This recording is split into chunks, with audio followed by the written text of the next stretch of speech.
নাহিদ রানা, যিনি তার দ্রুতগতির বল দিয়ে সবসময় ব্যাটসম্যানদের জন্য এক বড় চ্যালেঞ্জ হয়ে দাঁড়ান। তার দ্রুতগতির বোলিং নিয়ে বিশেষ আলোচনা হচ্ছে।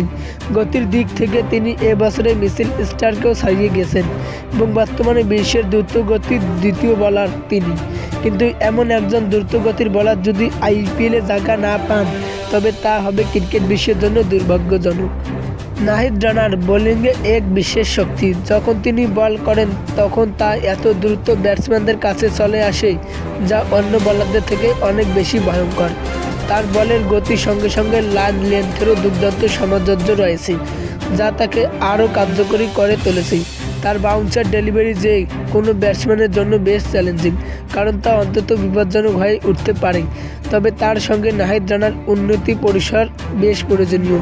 তিনি কেবল গতিতে নন, বরং বোলিংও কৌশলও উন্নত করেছেন। তবে সবচেয়ে বড় বিষয় হলো আইপিএলে যদি নাহিদ রানা না খেলেন, তা হবে আইপিএল এবং বাংলাদেশের জন্য দুর্ভাগ্য। আইপিএলে এ ধরনের গতিশীল বোলারকে না দেখে ক্রিকেটের বড় এক ক্ষতি। যদিও নাহিদ রানার আন্তর্জাতিক ক্রিকেটের অভিজ্ঞতা কম, কিন্তু আইপিএলে এর আগেও অনেক আনক্যাপেক্টিক প্লেয়ারও সুযোগ পেয়েছেন। হাসান আলী, স্পোর্টস, ঢাকা।